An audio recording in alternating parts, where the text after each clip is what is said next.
Hello cuties, आप सब लोगों का स्वागत है मूवीज़ पनघट में। आज हम बात करने वाले हैं she and her perfect husband की एपिसोड 15 की। एपिसोड की स्टार्टिंग होती है, यंग वो अपने फ्रेंड को सजेशन दे रहा होता है कि किसी भी फैक्ट्री को एक्वायर करने के लिए उसको क्या क्या चीज़ें देखनी होंगी, और साथ में वो उस मैंडेट को देख के भी स्माइल कर रहा था जो उसको क्विंची ने लगाई थी। फिर तभी क्विंची का फ़ोन भी आ जाता है। वो उससे पूछती है कि मुझे एक सजेशन चाहिए कि एक इंसान है, अगर मैं उसकी हेल्प कर दूँ तो मुझ पे तो कोई फ़र्क नहीं पड़ता है, मगर अगर मैं उसकी हेल्प ना करूँ तो उसकी लाइफ में बहुत सारे चेंजेस आ सकते हैं, तो इसके बारे में मुझे क्या करना चाहिए। यंगवा कहता है कि इस सब का तो तुम्हें खुद ही पता है, और फिर तुम्हें तो आंसर खुद पता है ना, तुम उसकी हेल्प करना चाहती हो और अब तुम सिर्फ मुझसे एक एनकरेजमेंट चाहती हो कि मैं भी हाँ में हाँ मिला दूँ। और तुमने ही तो कहा था तुम एक अच्छी लॉयर हो, और अच्छे लॉयर क्या करते हैं, वो अच्छे अच्छे काम करते हैं। जिसे सुन के क्विंची भी खुश हो जाती है और वो यंगो से कहती है कि मुझे एक फेवर और चाहिए। फिर दिखाते हैं क्विंची टैनपिंग और मिस लैंग के पास जाती है। टैनपिंग उससे कहती है कि तुम लोगों ने हमारे साथ अच्छा तो नहीं किया, फर्म चेंज कर दी, लॉयर्स चेंज कर दिए। क्विंची कहती है कि जो फर्म ने किया है मुझे उससे कोई मतलब नहीं है, यहाँ पर मैं एक लॉयर की तरीके से आई हूँ और मैं इस केस को खुद हैंडल करना चाहती हूँ, और वो भी फ्री में। जब क्विंची अंदर जाती है तो वो देखती है वहाँ पर लीडाई भी बैठी हुई थी, और लीडाई ने भी आकर यही बोला था कि वो इस केस को खुद हैंडल करना चाहती है, और वो भी फ्री में। दोनों को ही देखकर मिस लैन कहती है कि तुम दोनों एक से ही बातें कर रही हो, तो मैं तुम दोनों से एक ही क्वेश्चन करना चाहूँगी कि तुम इस केस को क्यों हैंडल करना चाहते हो। लीडा ही कह देती है कि मैं सिर्फ इसलिए करना चाहती हूँ क्योंकि 100% में से 99% लोग इस केस को नहीं लेना चाहेंगे, बट जो 1% है मैं उन्हीं में से हूँ। मैं चाहती हूँ कि आपको जस्टिस मिले, आपकी इसमें कुछ गलती नहीं है और आप इसमें नहीं फंसनी चाहिए। क्विंची कह देती है कि मेरा तो इससे बिल्कुल दूसरा ही मतलब है, मैं तो इस केस को सिर्फ इसलिए हैंडल कर रही हूँ जिससे मेरी कुछ रेपुटेशन अच्छी हो जाए, मेरा सब में नाम हो, और अगर मैं इसको हार गई तो फिर मेरी बहुत ज़्यादा बेइज्जती हो जाएगी, और मैं ऐसा बिल्कुल भी नहीं चाहती हूँ। क्विंची एंड लीडाई मिस लैन से कहती हैं कि अब आपको डिवोर्स लेने की ज़रूरत नहीं है, क्योंकि डिवोर्स लेने के बाद भी आपको वो सब कर्जा चुकाना पड़ेगा, तो इससे बेटर है कि आप डिवोर्स ले ही ना। और इसके बाद आप दो काम कर सकती हैं जिससे आपको थोड़ी राहत मिले, और इसलिए क्विंची यंगवा को फ़ोन मिलाती है। यंगवा दो आइडियाज़ बताता है। पहला तो ये कि अपने शेयर्स वगैरह बेच दो, बट उसमें भी प्रॉब्लम ये थी कि मिस लैन खुद ही सारे शेयर्स नहीं बेच सकती थी, उसमें उसके भाई का भी वोट होना था, और उसके भाई और मिस लैन के बीच में कोई अच्छे रिलेशन नहीं थे। दूसरा सजेशन ये था कि मिस लैन की कंपनी मार्केट में ही रहे, क्योंकि जितने लोगों की पैसे गए हैं वो सब अपने पैसे ही तो चाहते हैं, वो ये थोड़ी ना चाहते कि मिस लैन की कंपनी बंद हो जाए। तो अगर मिस लैन इंश्योर कर दें कि वो 2-3 सालों में उनका सारा कर्जा चुका देंगी, उनके सारे पैसे वापस कर देंगी, तो वो सब के सब अपने केस वापस ले सकते हैं। बट इसके लिए मिस लैन की कंपनी को मार्केट में भी होना पड़ेगा, और उनको ही इस कंपनी का सीईओ होना पड़ेगा। और क्विंची ये भी बता देती है कि जुनूई से मेरी बात हुई है, उसने भी कहा है कि अगर मिस लैन इस कंपनी को संभालती हैं तो वो इंश्योर करेंगे कि क्रेडिटर्स उनके पास बार बार ना आएँ, और फिर वो धीरे धीरे सबके पैसे चुका दें। मिस लैन कह देती हैं कि मगर वो लोग मुझे कंपनी संभालने ही नहीं देंगे, भले से मेरे पास बहुत सारे शेयर हैं, बट बोर्ड ऑफ मेंबर्स मुझे कभी कुर्सी पे नहीं बैठने देंगे, क्योंकि उनको लगता है कि बस मैं एक सुंदर चेहरा हूँ, ना मेरे पास ब्रेन है और ना मैं कुछ कर सकती हूँ। बट उसके बदले में क्विंची और लीडाई उसको समझा देते हैं कि लोगों से फ़र्क नहीं पड़ता है कि वो आपके बारे में क्या सोचते हैं, सबसे इंपॉर्टेंट बात यह है कि आप अपने बारे में क्या सोचती हैं। और क्विंची उससे कह जाती है कि आपको अपने ऊपर भरोसा करना पड़ेगा, और अब डिसीज़न आपको अपने आप लेना है। फिर दिखाते हैं लीडाई और क्विंची जब वहाँ से निकल रहे थे, तो लीडाई कहती है कि अब हमारे बीच में 3 सीक्रेट्स हो चुके हैं। फिर क्विंची और लीडाई साथ में ही लंच करते हैं, तो लीडाई उससे कहती है कि जो सबसे शुरू में हुआ था, मेरी बात उस आदमी ने सुन ली थी और जिससे वो सब में खबर फैल गई थी, वो बात तुमने किसी को नहीं बताई, इसलिए मैं तुमको बहुत ज़्यादा थैंकफुल हूँ। एक सीक्रेट हमारे बीच में ये हो गया। दूसरा ये हुआ कि अभी जो हम लोगों ने ये केस डिस्कस किया मिस टैंग की मर्ज़ी के बिना। और तीसरा सीक्रेट वो उसको सुना देती है कि मुझे पता है कि तूने और हैंगहुआ ने शादी नहीं की हुई है। और प्रूफ के तौर पे वो दिखा देती है ली टाई से यांगहुआ की मॉम ने बात की थी और उसको बता दिया था कि यांगहुआ ने तो कोई शादी ही नहीं कर रखी है। ये सब सुनने के बाद क्विंची काफ़ी शॉक्ड हो जाती है। वो लीडाई को समझाने की कोशिश करती है। लीडाई उससे कह देती है कि ये फ़र्क नहीं पड़ता है कि क्या सच था क्या झूठ था, बट मुझे कभी ऐसी उम्मीद नहीं थी कि तुम ऐसी हरकत भी कर सकती हो अपने कैरियर में सक्सेस पाने के लिए। अगर मैं ये बात सबको ना बताऊं तो इसके लिए तुम्हें एक काम करना पड़ेगा। अभी जो तुम्हारा प्रमोशन होने वाला है ना, उसके बिहाफ पे तुम अपना नेम पीछे कर लो।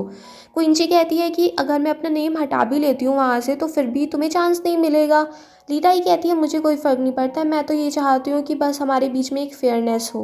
फिर दिखाते हैं क्विंची ये सारी बातें यांगहुआ को बता रही होती है और उससे कहती है कि मैंने यहाँ तक पहुँचने के लिए भी बहुत मेहनत की है और अब लीटा ही कह रही है कि मैं अपनी सारी मेहनत पे पानी फेर दूँ।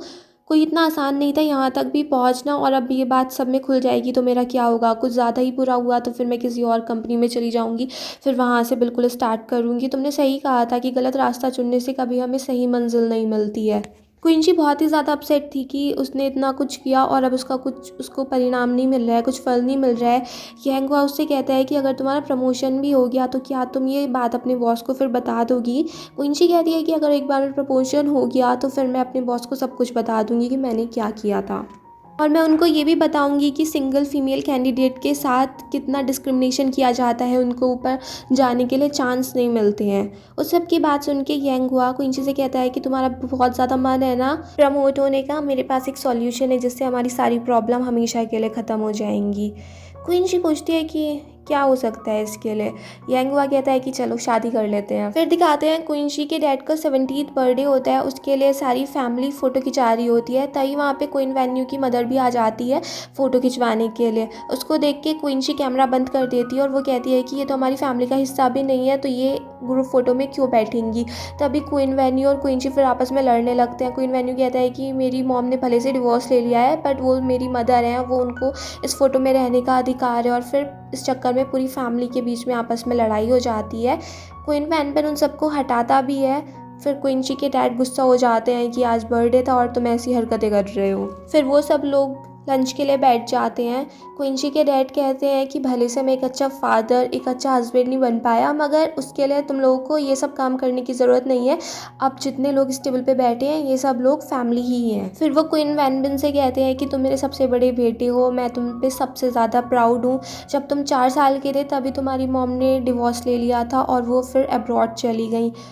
फिर वो क्वीन वेन्यू से कहते हैं कि तुम मेरे सबसे प्यारे बेटे हो, जब तुम पैदा हुए तो उसी के बाद से हमारा बिज़नेस ऐसे बढ़ना शुरू हुआ। मैं तुम पे इतना ज़्यादा ध्यान नहीं दे पाया, तुम ऐसे ही बेचारे पले बड़े, मुझे तुम पे बहुत तरस आता था बट मैं क्या कर पाया, मुझे पता ही नहीं था कि तुम्हारे अंदर इतना दिमाग भी नहीं है और मैंने तुम पे कभी ज़्यादा ध्यान भी नहीं दिया। क्वीन वेन्यू ऐसी रोती हुई सी सूरत बना लेता है। फिर वो कहता है कि हाँ डैड, मेरे साथ बहुत बुरा हुआ बट अब मेरे पास रैन मिमी है और जब तक वो मेरे साथ है मेरे साथ कुछ बुरा नहीं हो सकता। वो सब बुरे लोगों को मुझसे दूर करेगी और अब मैं रैन मिमी को कभी छोड़ के नहीं जाऊंगा। और ये बात जैसे ही क्वीन वेन्यू के डैड सुनते हैं उनको पता चल जाता है कि रैन मिमी और क्वीन वेन्यू में डिवोर्स तक की बात आ गई थी और वो क्वीन वेन्यू को मारने के लिए चढ़ जाते हैं। क्वीन वेन्यू के डैड कहते हैं मैंने कहा था ना कि हमारी फैमिली में कोई भी डिवोर्स ही नहीं हो सकता है। बट फिर क्वीन वेन्यू कह देता है कि आप मेरी बात क्या कर रहे हो, क्विंची से पूछो ना, उसका भी तो एक बॉयफ्रेंड है। फिर सब वो लोग क्विंची की तरफ मुड़ जाते हैं। क्विंची की मदर पूछती है कि सच्ची में तुम्हारा कोई बॉयफ्रेंड है। फिर क्विंची कहती है कि मैं आपको बता सकती हूँ। दूसरी साइड दिखाते हैं यांगहुआ भी अपने मॉम डैड से बात कर रहा होता है। यांगहुआ की मॉम कहती है कि क्विंची कितना ज़्यादा झूठ बोल दिया, उसने पता है सबको ये बता रखा है कि उसने तुमसे 2 साल से शादी कर रखी है। बताओ ऐसी लड़की को तुम डेट करना चाहते हो। यांगहुआ कहता है कि मॉम मैंने आपसे कहा था ना कि आप क्विंची की वर्क प्लेस से किसी से भी बात ना करें, फिर आपने बात क्यों की। यांगहुआ की मॉम कह देती हैं कि मैं बात कहाँ कर रही थी, बस वो फिर हमें कंपनसेशन के लिए बोल रही थी तो मुझे उससे बात करनी पड़ी और तब मुझे सब कुछ पता चला। तो बताओ बेटा, इतनी बुरी लड़की के साथ तुम कैसे रह सकते हो और क्विंची ने ऐसा काम क्यों किया। उसकी बात सुनने के बाद यांगहुआ कह देता है कि मॉम क्विंची ने ये सब इसलिए किया क्योंकि उससे मैंने कहा था, मैं क्विंची को बहुत ज़्यादा प्यार करता हूँ और मैं नहीं चाहता था कि वो किसी और को डेट करे, इसलिए मैंने उससे बोल दिया कि वो सबको ये बता दे हम दोनों ने शादी की हुई है। और इस बात को सुन के यांगहुआ के डैड हंसने लगते हैं। वो कहते हैं ये सब कुछ बात मेरे बेटे ने मुझसे ही सीखी है, वो कितना ज़्यादा पॉसेसिव है। दूसरी साइड दिखाते हैं क्विंची के डैड उसको इंटेरोगेट कर रहे होते हैं और वो उससे पूछते हैं कि यांगहुआ से हम कब मिल सकते हैं।